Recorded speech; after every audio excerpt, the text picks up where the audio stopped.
It's the Misfits.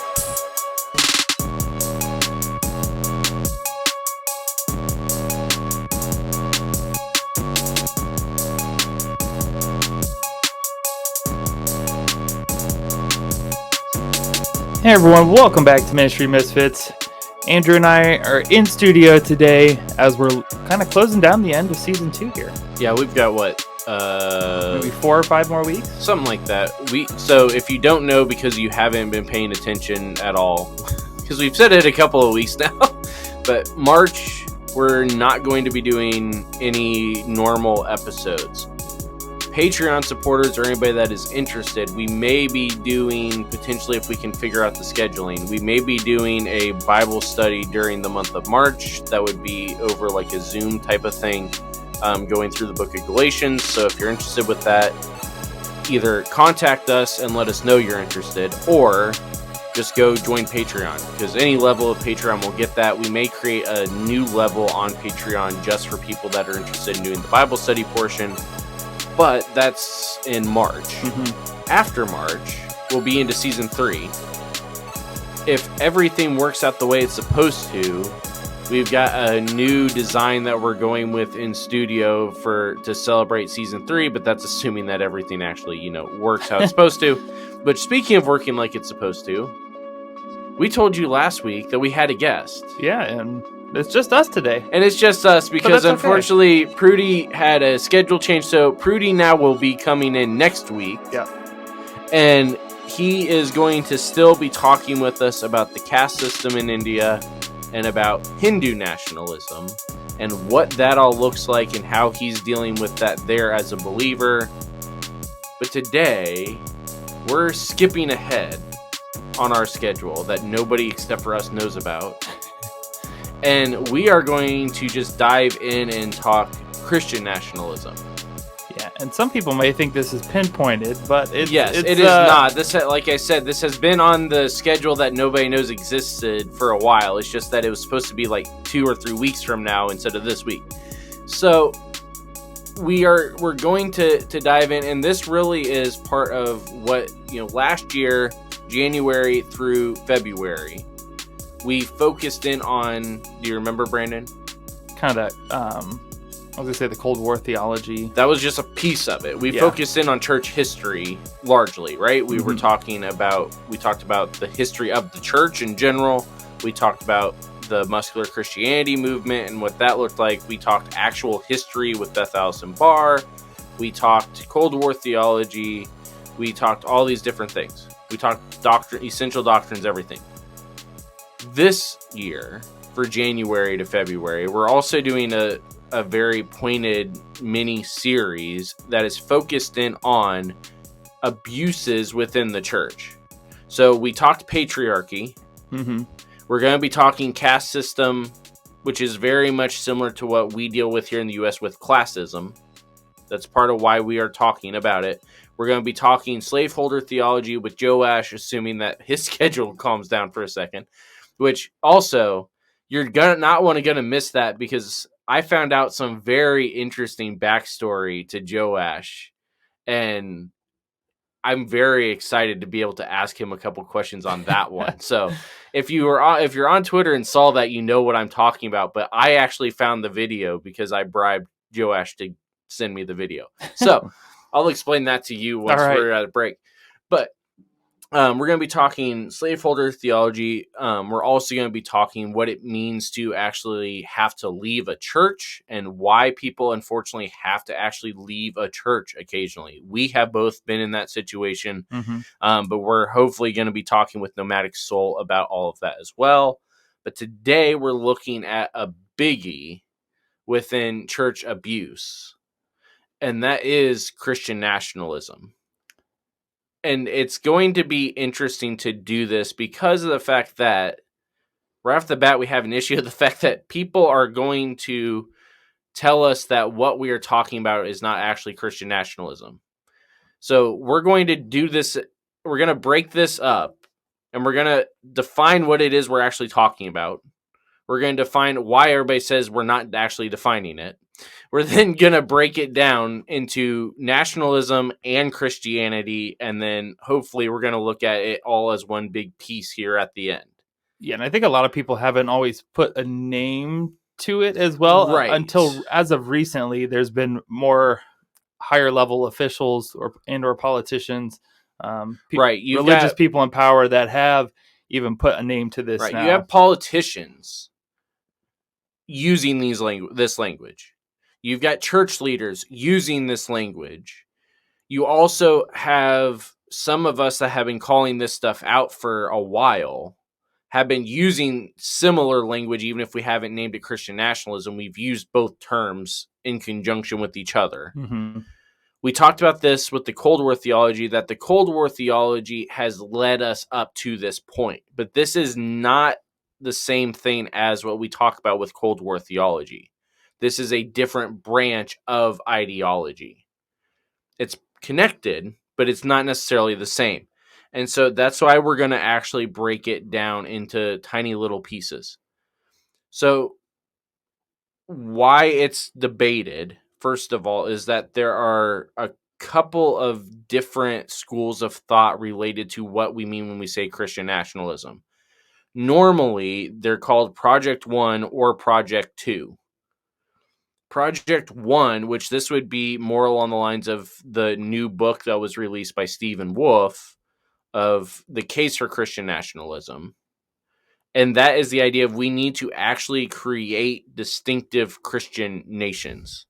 Is this almost like we're trying to create our own Israel? In a lot of ways, yes. Okay. This is where some of the replacement theology and things come in as well. But it's this idea of the nation needs to be Christian, and it needs to be distinctively Christian. Is there a consequence also tied to it? Well, if we don't, there's different thinkings within all of these different projects. So You've got some that are saying it needs to be distinctively Christian, because if it's not, then we are Babylon, right? It's the idea of Babylon in Revelation. There are also this idea of we need to have a government that proclaims themselves as Christian and governs themselves off of God's law. But that doesn't mean that everybody in the nation necessarily has to be a Christian. It just means they have to live as Christians. There's also Project 2, which is going to be the easiest for us to debunk all the way around, because we already did an entire episode doing that, which is Project 2 it's just we have to recover America's Christian heritage. The reason that's easy to defeat is because we've already talked about there is no actual Christian heritage to the United States. And so you're not able to recover something that's not there. Yeah, it's kind of going back to the roots, per se. It's the Cold War theology stuff of it was never actually a Christian nation to begin with. Now, there is some things within this one that point to it in the fact that the Puritans that we talked about, the American Puritan movement, they were Christian nationalists. So if you want to talk about recovering America's Christian values, pointing to the Puritans, you could maybe make an argument that that's what you're doing. But even there, I would say you're not actually recovering an American heritage. Now, a couple of clarifiers here is that Christian nationalism is not claiming to be theocracy or theonomy. And that's important, because we don't want to accuse them of something they're not claiming, even though in a lot of cases, they end up kind of merging together. So do you remember back to when we talked about all these different terms? Theocracy would be what, Brandon? I was just about to ask you. I'm struggling on both of these definitions. A theocracy, we live in a democracy, right? It's a democratic government. So the CRACY is what ends up not crazy, crussy. I had in my head. It was. I know. I looked at your eyes and you're like, he just spelled crazy in his head and is trying to figure out where we're going with this. No, that little suffix is what we use when we're talking about a government. Autocracy, democracy, all of these different things. A theocracy is when the church or the clerics of the church are at the head of the government. This is why Israel was not actually a theocracy, because who was actually supposed to be the head of the government? Christ, or the Messiah. God, Yeah. right? God was the head of Israel's society, not the church. The church just was serving. Mm-hmm. This is also part of the reason why Samuel is so upset when they demand a king, because they're literally saying, we want somebody other than God to be the head of state. Yeah, he's like, But God's like, you it's sure? okay. All right, here you go. Here's what you want. Right, which I can imagine Samuel is like, what are you talking about when God says, it's okay, it's okay. We can do this, it's all right. And because Samuel's just been certain, like, God does not share power, God does not want all this stuff. And yet he knows it's not going to end. And that, yet here we go. So, yeah, a theocracy is not what a Christian nationalist movement is talking about. They're not necessarily talking about the church taking power. They're talking about the people in power being members of the church, which is an important distinction. Mm-hmm. Now, there are some theocratists that claim Christian nationalism, but that's not necessarily what we're talking about. Theonomy is the idea of we have to actually rule the land using the Bible as our law book. So that includes Old Testament laws must be actually upheld. It's really sticky then. Very sticky. And somehow this is not actually Christian nationalism. Although if you're going to put theonomy up on a pedestal as far as the laws, you're going to end up with a Christian nationalist state. So it is, but it isn't. You don't have to be a Christian nationalist to be a theonomist, and you don't have to be a theonomist to be a Christian nationalist, but they coincide a lot. Intersect a little bit. Yes. Yeah. And now all of that, Christian nationalism claims their biblical authority based off of one verse, and that is Matthew 28:19 and 20. So I guess two verses, but one passage. Yeah. It's the Great Commission, right? Mm-hmm. What is it? Great Commission is what? Therefore, go and make disciples of all nations, baptizing them in the name of the Father, the Son, and the Holy Spirit. And so the idea is that what it's actually saying is we are to disciple the nation, not the people inside of it.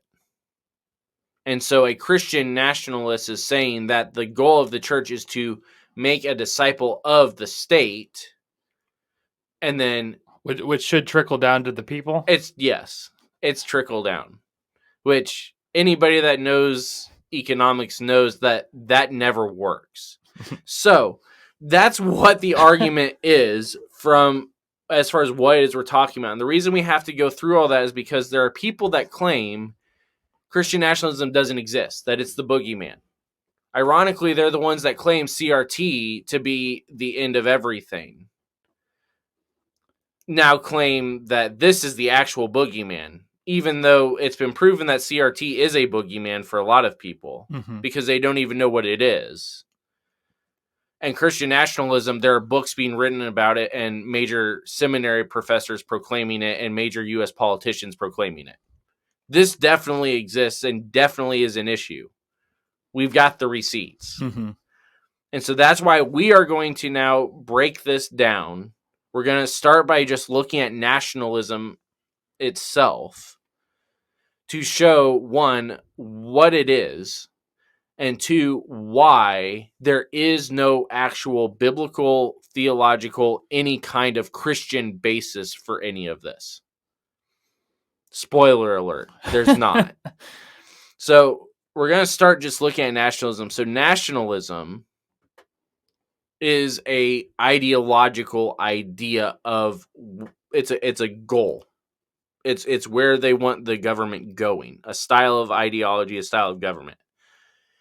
The dictionary definition is loyalty and devotion to a nation, especially a sense of national consciousness, exalting one nation or ethnicity above all others and placing primary emphasis on promotion of its culture and interests as opposed to those of other nations or supranational groups. So supranational, Brandon, would be what? I'm trying to break down the words here. A larger organization. I don't know. A Like larger, a larger it's a body. I don't know how global. to. It's Yeah, more okay. of a globalized idea. And so the first part of what we're going to be dealing with here also is, again, this is coming out of a false eschatology. Because what is one of the things that we read about that happens with the Antichrist? They set up a what? A one world government. One world global government, a supranational national organization. And so the idea then is that in order to keep the Antichrist at bay, there cannot be any kind of globalism. There's a major problem with that, and we'll get to it here shortly. Now, historically, like I said, historically, there is also ethnic ties to all of this. This is part of what we see within the definition as far as its national consciousness, exalting one nation above all others. And I added ethnicity in there because of the fact that it's all about an emphasis on the culture and interests of that nation. Mm-hmm. And we see this throughout history. Israel, in a lot of ways, was supposedly the same people that claim it's a theocracy would claim it's nationalist, right? It's all about the Jews. Yeah. There's a problem with that thinking also, and we'll get to that here towards the end. But going back or going forward in history, the French revolutions, all of them, because there's a lot of them, all were tied to French pride, right? Mm-hmm. It's all about us. It's not about the aristocracy anymore. You know, it's freedom to the people.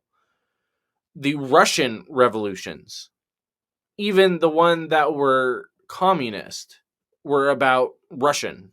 It was about Russia. Hitler, obviously, was a nationalist. That's part of what Nazi stands for, is the Nationalist Socialist Party. It's nationalism, socialism. That's what it is. Mussolini was a nationalist. Japan was nationalist. So pretty much all of the bad guys in World War II were preaching nationalism. Even now, today, we see this sort of thing happening because this is literally the argument on both sides of the Russia-Ukraine war going on right now. Russia claims that the eastern side of Ukraine all are actually what? They're not Ukrainian, they're Russian. And they speak Russian, and so they should be part of Russia. The Russian nation, yeah. The rest of Ukraine all are saying what? We are Ukrainians. Ukrainian, yeah. And so we should have a united Ukraine. It's all about a national identity. That's exactly what is going on over there. Now, there's all these other strategic things going on and all the geopolitical stuff, but at the heart of it, it's all about both sides are claiming that these people are their own. Mm-hmm. What is the problem with this sort of idea biblically? Well, I would say that one of the first things is man is creating borders and division ourselves. If we're creating... Well, who created ethnicity, though? Are we going to... God? God creates ethnic groups, right? Yes. This is what Tower of Babel is. That's what I was trying to think of. He divides everybody the Tower up. of Babel, where everyone can't... I was like, would that be more language, though? Or would that... Well, language is part of ethnicity, though, right? Yes. I mean, that again, that's the claim going over to Russia and Ukraine, is that they're speaking Russian. They should be part of Russia. God is the one that divides up and sends people out on their ways based off of their ethnic identities. They can understand each other, and so they are going together. They now are developing culture. They now are spreading out and being fruitful and multiplying across the world. Mm-hmm. That is not a problem. What is the problem? So you're saying the borders aren't... The borders aren't necessarily even the problem. This is where we get into the theology side of this, is that the rallying cry for many within the Christian nationalist movement is America first. Make America great again. Yeah, so you're saying the priority The of the nation above all others, or even to the detriment of others, should be a problem for anybody that is claiming to be a Christian.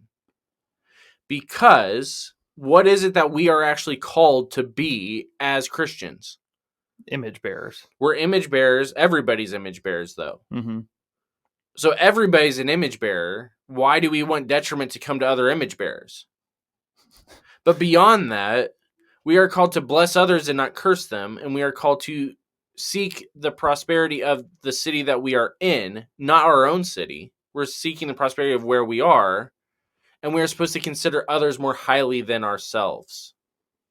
So why do we have any idea that God wants us to seek America's prosperity over the prosperity of anybody else, or even to the detriment of other people's?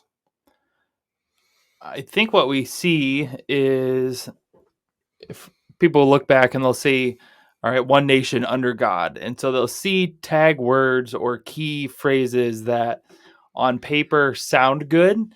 And seeing different shifts in our nation here, on either laws that are being created or systems being put in place or systems being broken down, more importantly. Which is much more of what people are angry about. Yeah. And it creates change, which first and foremost, people don't like most of the times as humans. We don't like change. Right. But I think people think it's this, what we had before, because we weren't living in it. We only hear stories that it was the good old days, as people like to say. Well, and going a step further than that, the idea that we are one nation under God and that this has always been the case. The idea then is that, well, if we're the one nation under God, then that means that God has already selected us to be the ones that should be at the top.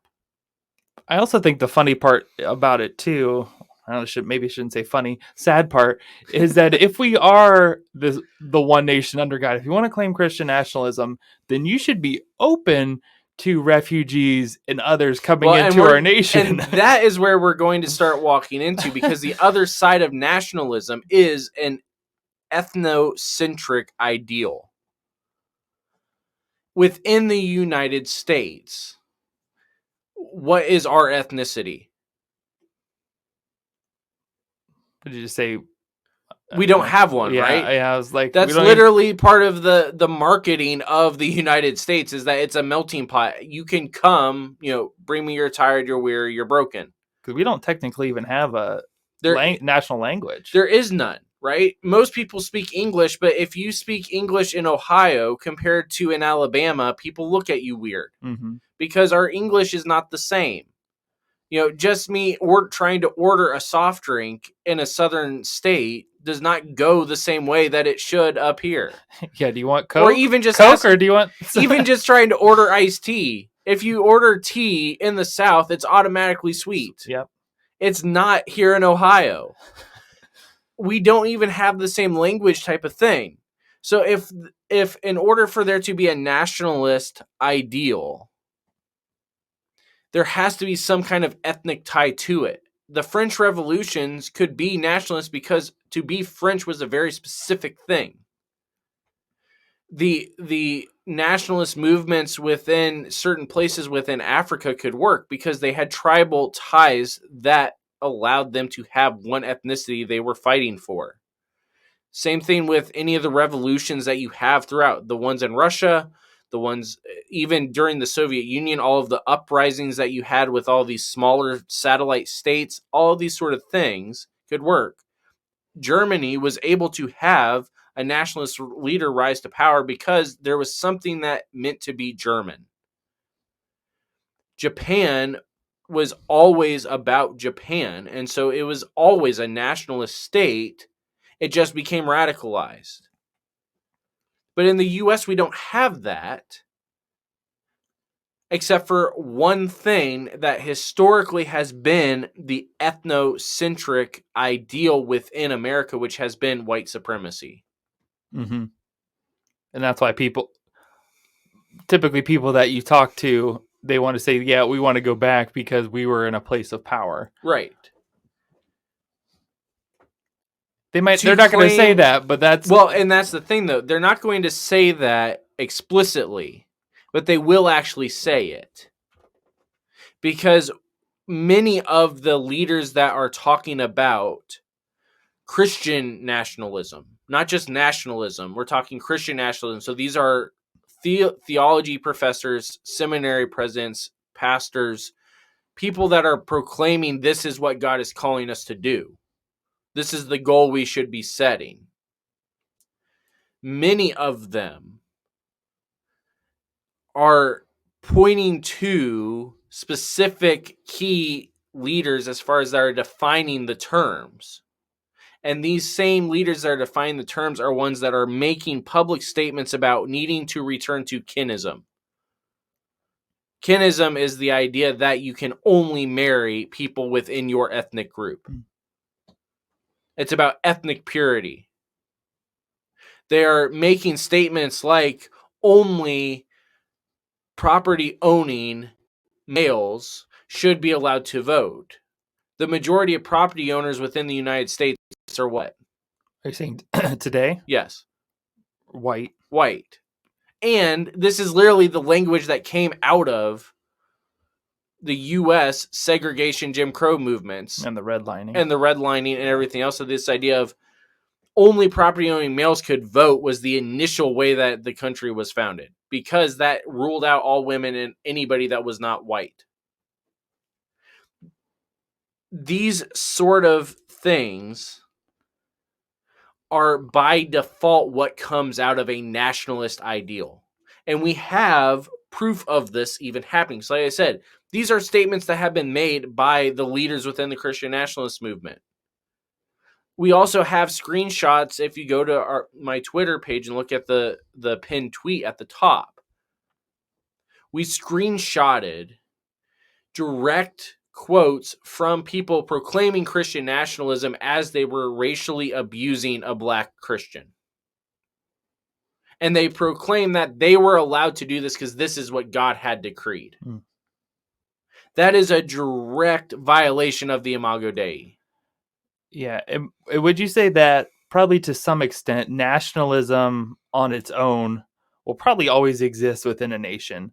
Like there will be that sense of pride and betterment for ourselves to continue to... That would not necessarily be nationalism. And this is what I'm losing his name. He was originally supposed to come on, and then again, schedules didn't work. But he wrote a book detailing the difference between nationalism and patriotism.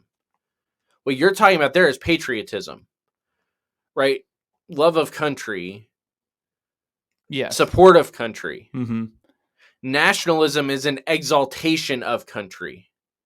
And specifically, it's an exaltation of country above all else, including, because of the way that they're treating other people, it's pretty easy to see that it's including God himself.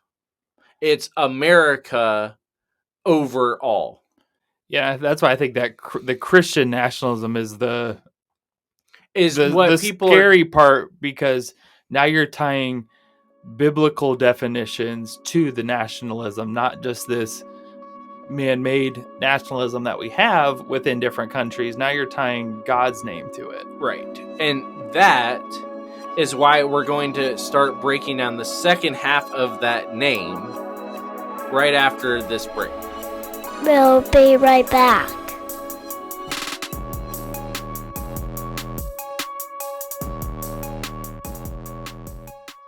Season 2 of the Ministry Misfits podcast and our awesome theme song are brought to you by Laird Creative Agency. In our social media world, the next connection is always one click or scroll away, and your business has to be ready when they find you. That's why Laird Creative is always looking for ways to step your brand up. Whether you're looking to overhaul your brand one time with a new website or want to save money by outsourcing your graphic and media content, Laird Creative Agency is here to help.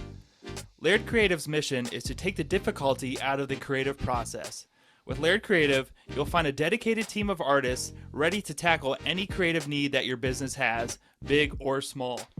If you're looking for an easier way to share the vision of your organization through thoughtful branding and creative content, find them at lairdcreativeagency.com to get started. Mention the Ministry Misfits podcast and get a free consultation call. Laird Creative, step your brand up.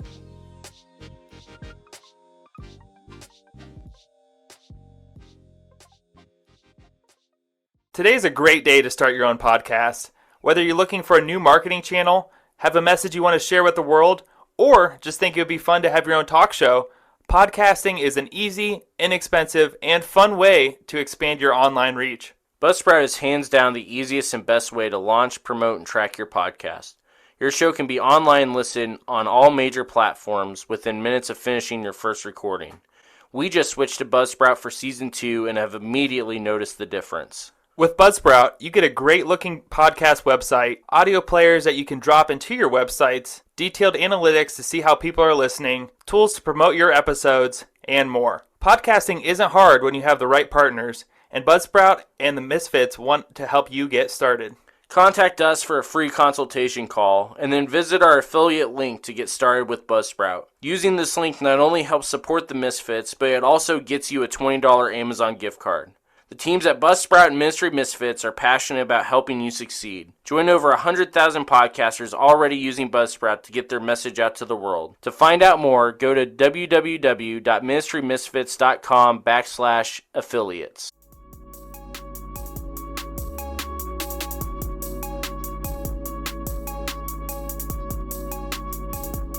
We're back. Hey everyone, welcome back.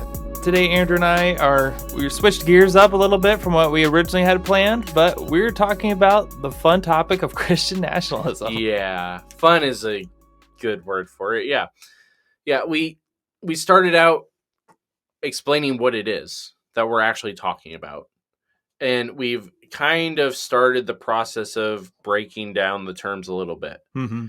Nationalism, we said, it's an ideology of the exaltation of a nation state to the detriment of others. And it's tied to an ethnocentric identity, which within the United States can only be tied to white supremacy. There is no other option. That's just the way it is. That alone should be enough for people to start questioning how can we claim there's any sort of idea of Christian nationalism. Mm-hmm. Because we have idolatry of the state, we have a denial of love of neighbor, and we have a denial of the imago Dei, all wrapped up just in the definition of nationalism. But the argument is going to be, well, Christian nationalism will correct all of that. That's what we're going to find out. Yes, because they're claiming that God's rules are what's best for everyone. So we're gonna. Now, the definition of a Christian, Brandon, what would that even be? I would say somebody that has within their heart or publicly claimed to Christ that he has died for our sins or for their sins. They've repented of that and realize that Christ has risen again.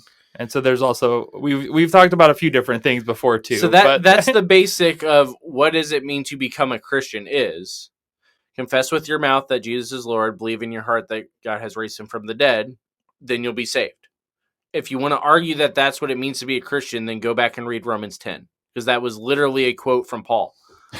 If you confess with your mouth that Jesus is Lord and believe in your heart that he has been raised from the dead, then you will be saved. That's Romans 10:9.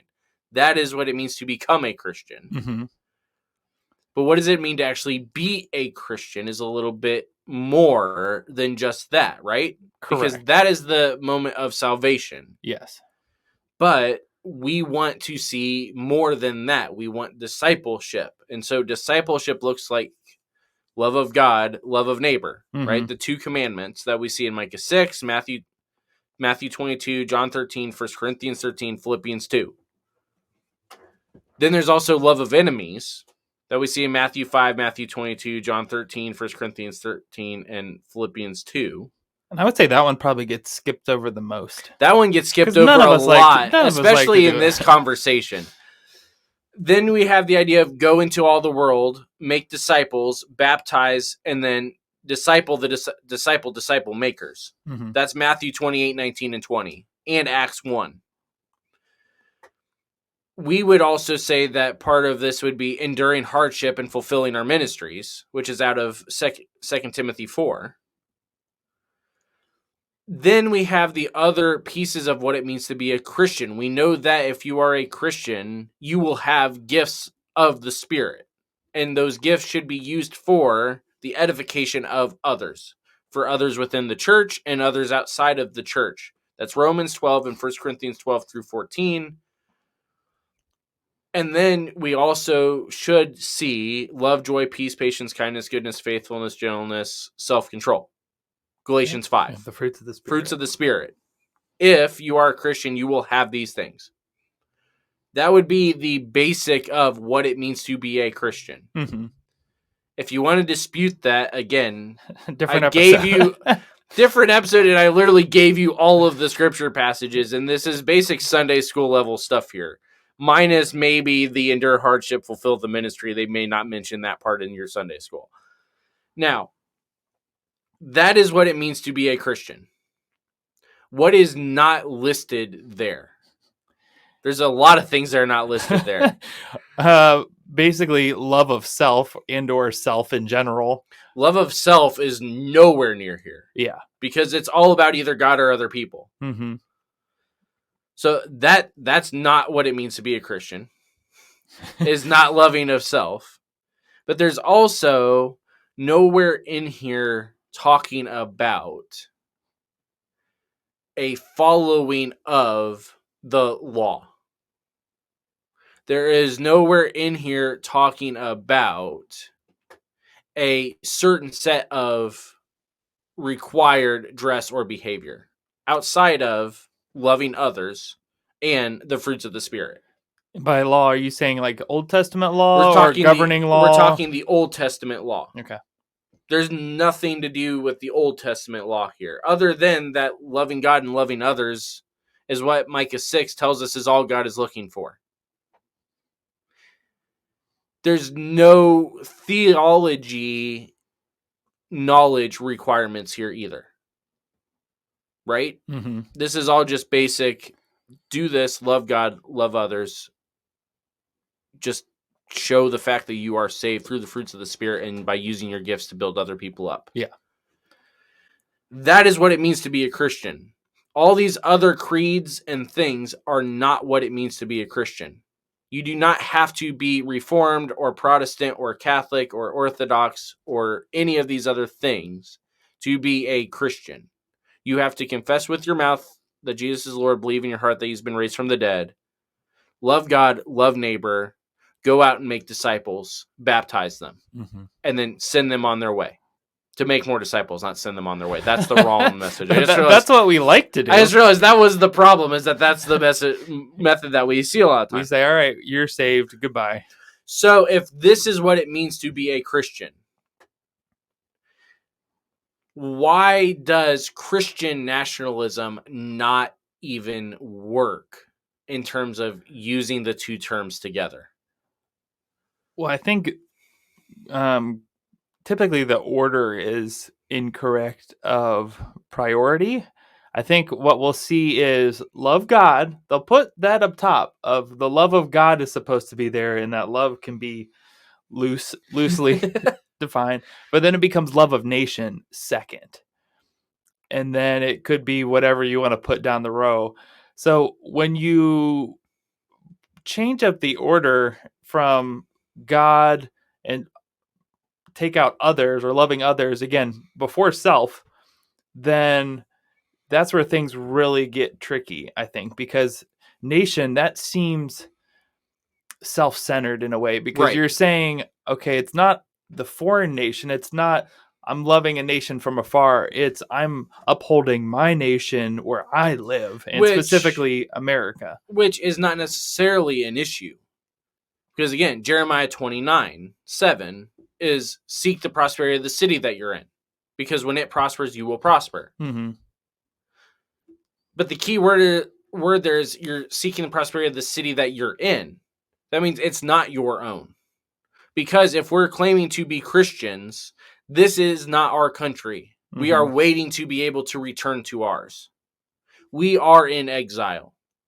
We are refugees. Yeah. To have a couple people's head spins with that one.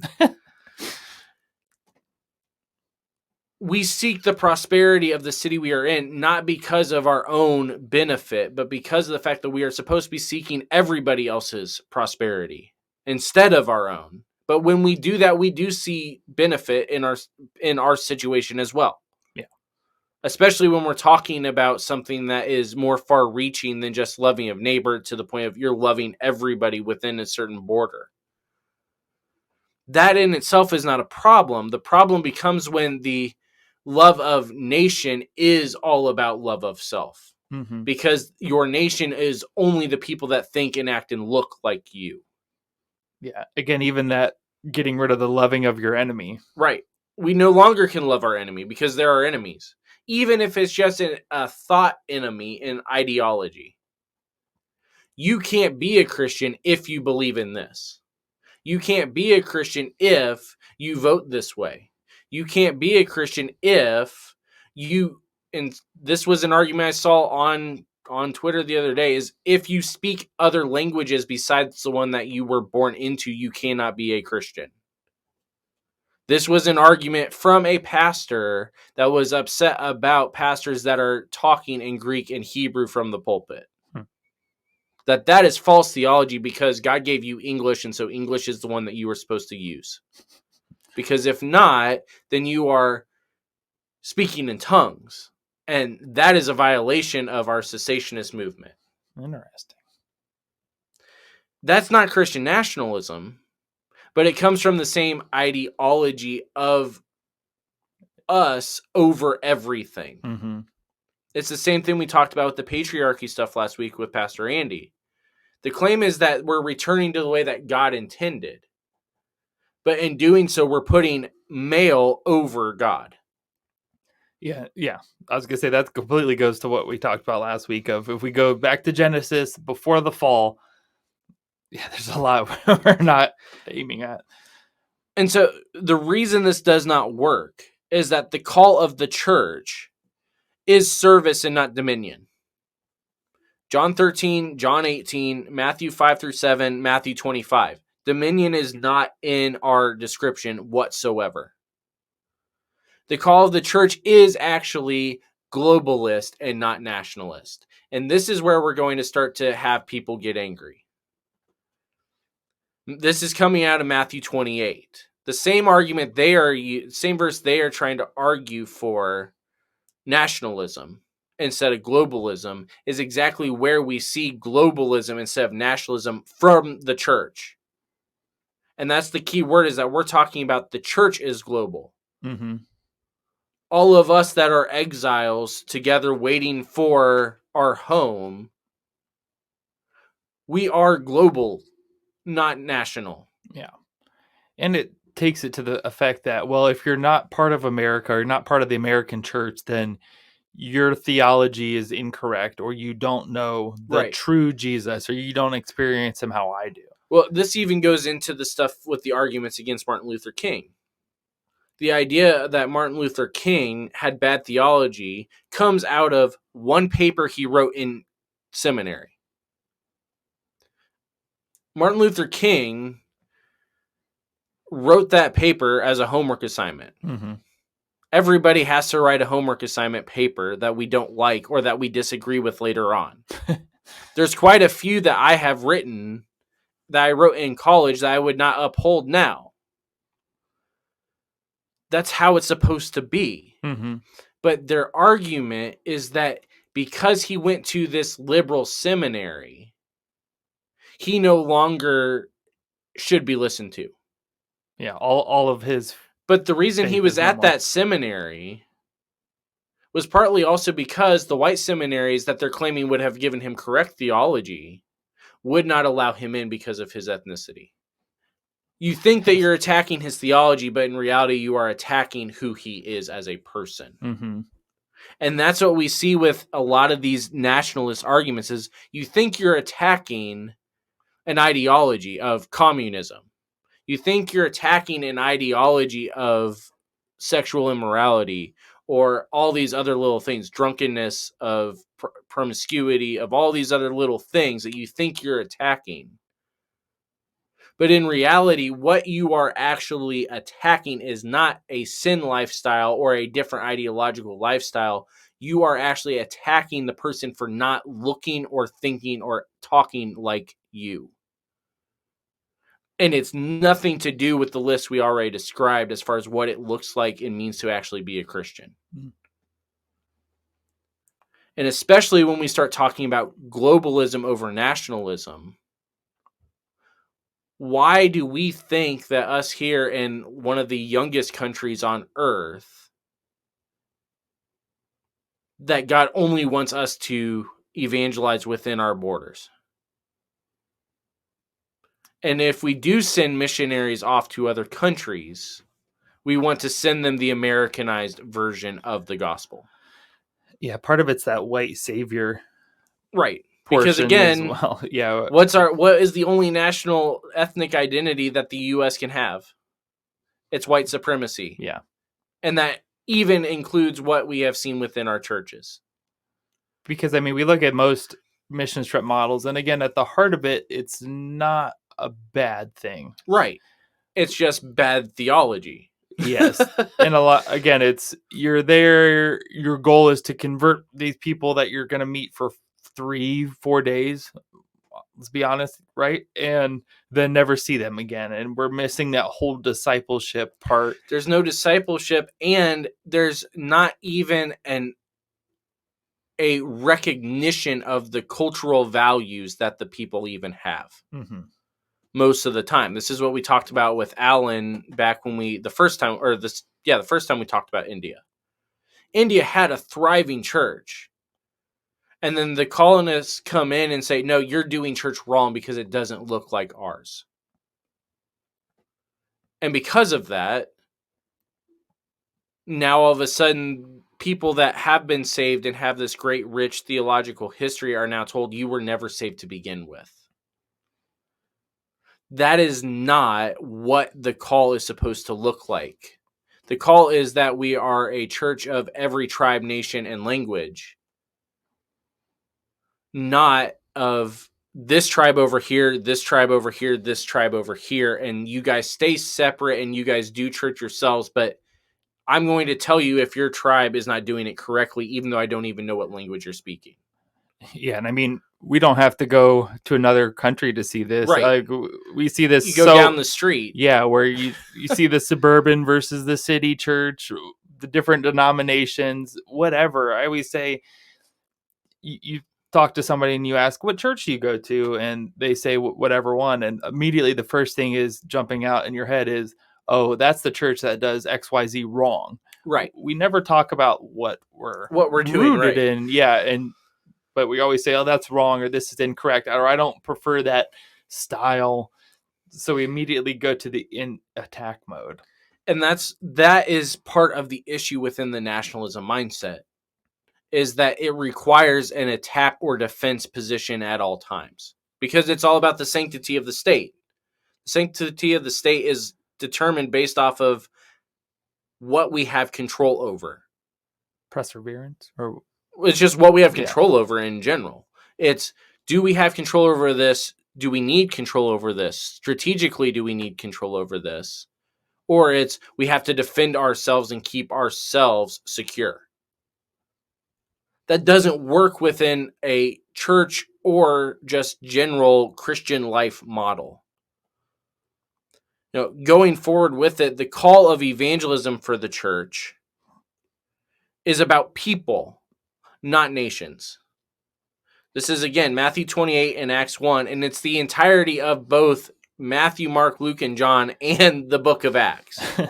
John explicitly is all about the individual person, not about the nation that they claim to be a part of. because Jesus talks with Samaritans. Jesus talks with Gentiles. Jesus talks with Jewish leaders. Jesus talks with oppressed Jews. Jesus dines with all of them. Jesus even talks to the dead people. I mean, he does not discriminate in any way with who he is spreading the message to, right? True. I mean, you can't even say that death is enough, that Jesus is not going to potentially minister there. He calls Lazarus out by name to come back into the light. Mm-hmm. We are about people, not about the government. And that is part of where all of these sort of things have to start breaking down as to why we are saying that it's not just a bad idea, but that it is actually a false gospel.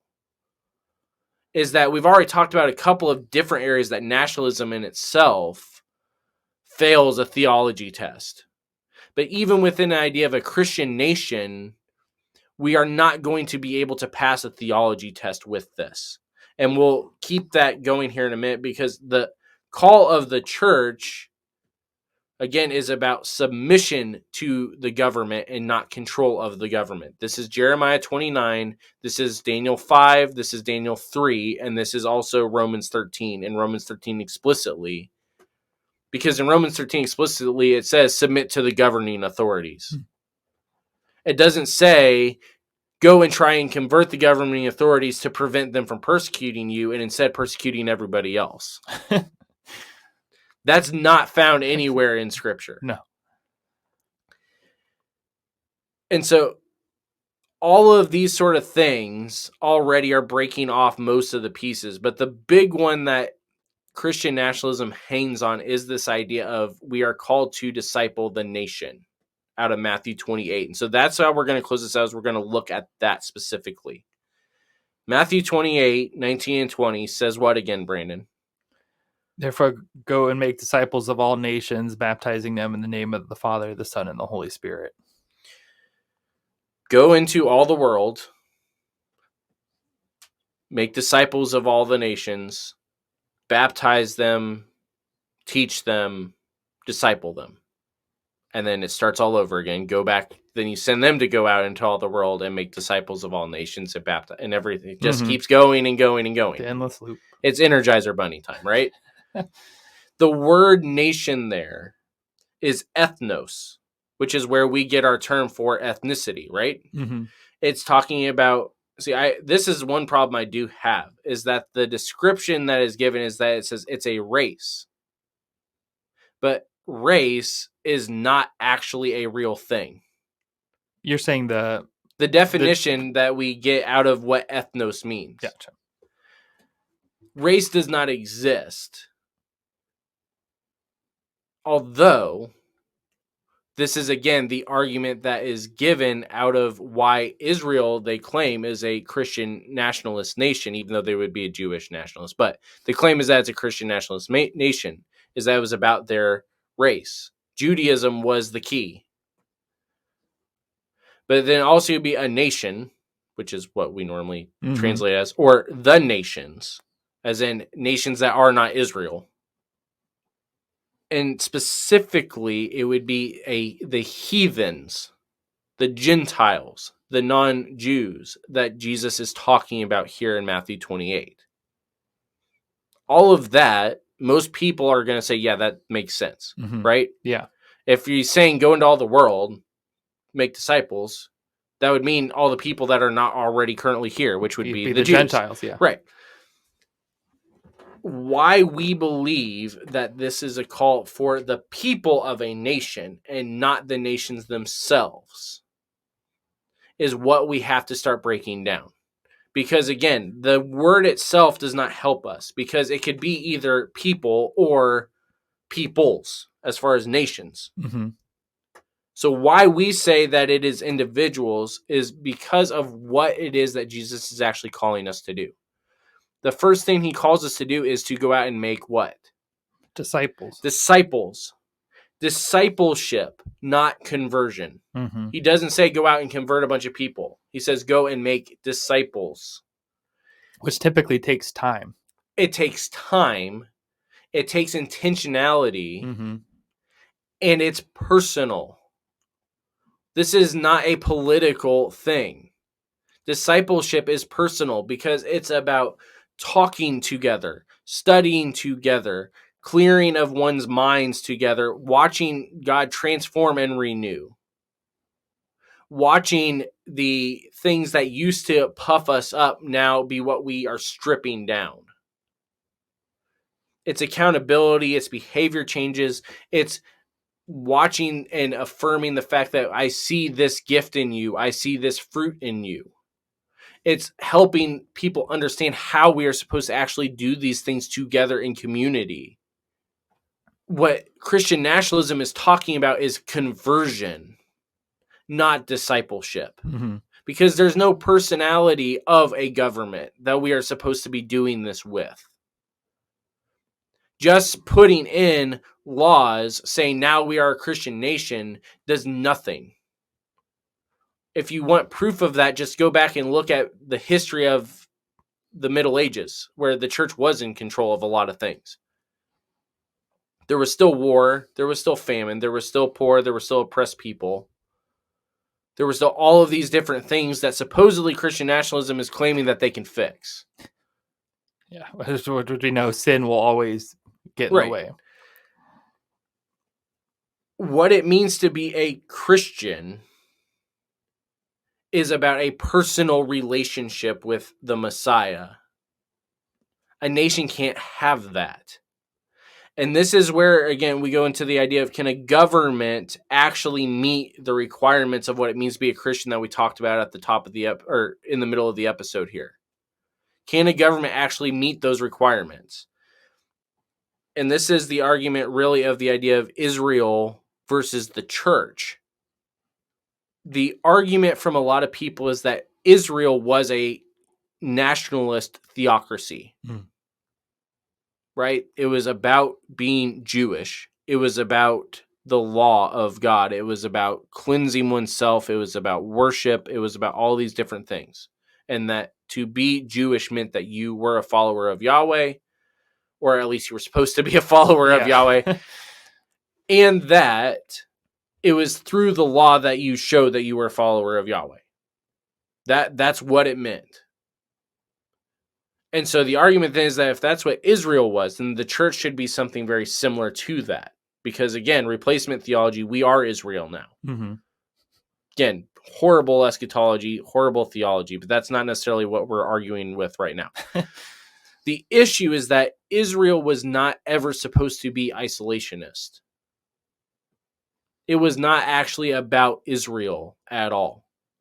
And we see this from the very beginning of the call of Abram. In Genesis 12, when God calls Abram out to go out to the land, he promises him descendants and nations and everything else. But part of what that call also includes is that you will be a blessing to all of the world. Not just your It's nation. not just about your nation. The nation of Israel was to be a light for the world. Right? This is what we understand with Christocentric biblical reading, is that everything that was going on in the Old Testament was pointing us to the reality of who Christ was and is. The nation of Israel was supposed to be a light to the community. This is part of the thing, even when people are saying, well, the Bible condones slavery. The Bible doesn't condone slavery. What we see in the Old Testament law regarding slaves was that Israel's laws for slavery were completely different and revolutionary compared to every one of their neighbors. Because Israel came out of slavery. And now when they have slaves themselves, there's paths to freedom. You are not to mistreat your slaves. In many ways, you are not going to be taking slaves to breed them. Even the idea of these, and God doesn't even say, go do this. He says, if you're going to do this, this is what it needs to look like. Yeah, he's recognizing that this is not something that he's happening. wanting to happen, but this is something that he will allow for a time. You know, this has been the message that we've been going through at 3rd Street with Onesimus and Philemon. Mm-hmm. Paul is very clear, without saying the words themselves, he's very clear what Onesimus should be doing in freeing Philemon, his brother. Because it's not about us. It's not about having the power structure. It's about other people, both in our body, the body of Christ, not in our bodies, physical in body, the body of Christ, or outside of it. Israel was a light to the nations.